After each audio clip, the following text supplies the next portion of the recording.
Le football.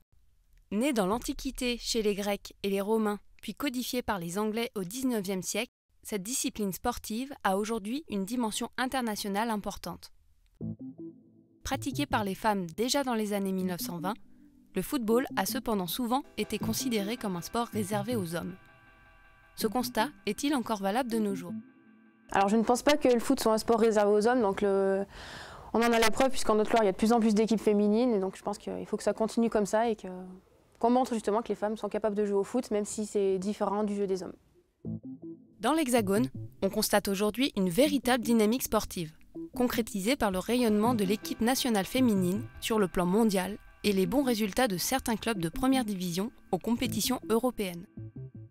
Au niveau du foot féminin, je pense vraiment que ça s'améliore. Déjà, premièrement, c'est télévisé de plus en plus. Et puis, je pense qu'au niveau du club, il s'intéresse aux résultats des filles. Je sens vraiment le club impliqué sur les résultats des filles. Donc oui, je pense que le regard a quand même évolué. Alors le regard des hommes a changé sur le foot féminin déjà parce que c'est un peu plus médiatisé et qu'ils peuvent se faire leur avis.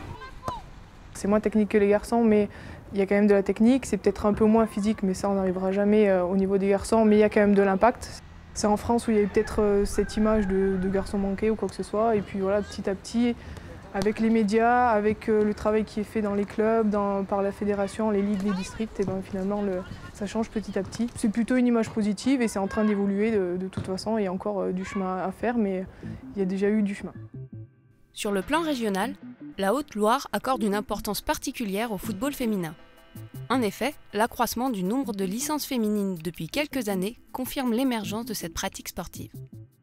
Donc aujourd'hui, le football féminin en Haute-Loire, ça représente 1600 licenciés à peu près, ça fait 12% du nombre de licenciés, ce qui est plutôt cohérent. Donc cette dynamique-là, elle est vraiment en lien avec la fédération. Aujourd'hui, il y a une demande très forte en vue de la Coupe du Monde 2019 de développer ce football féminin.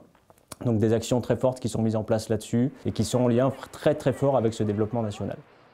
Il y a donc un véritable engouement régional pour le football féminin, et ce, dans toutes les catégories regroupées par tranche d'âge. Dans cette dynamique, certains clubs ont fusionné pour devenir de véritables forces vives qui animent les compétitions régionales.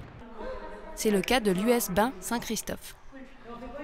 Née de la fusion sportive de deux villages voisins, l'équipe féminine de Bains Saint-Christophe compte actuellement 18 licenciés en catégorie senior. Les féminines partagent ces infrastructures avec les équipes masculines, mais elles sont prioritaires du fait d'être hiérarchiquement en division supérieure à celle des hommes. En effet, le club vient de monter en division régionale 2, après avoir évolué en championnat de district. À ce stade de parcours, l'USBSC est classé 3e de son groupe. Perspective pour le club, c'est de se maintenir au même niveau qu'on est actuellement et pourquoi pas éventuellement progresser encore à un niveau en dessus supérieur.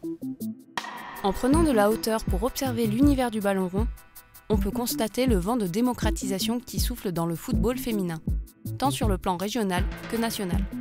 Une véritable dynamique à travers laquelle le talent et les résultats des équipes féminines confirment que le football n'est pas qu'une affaire d'hommes.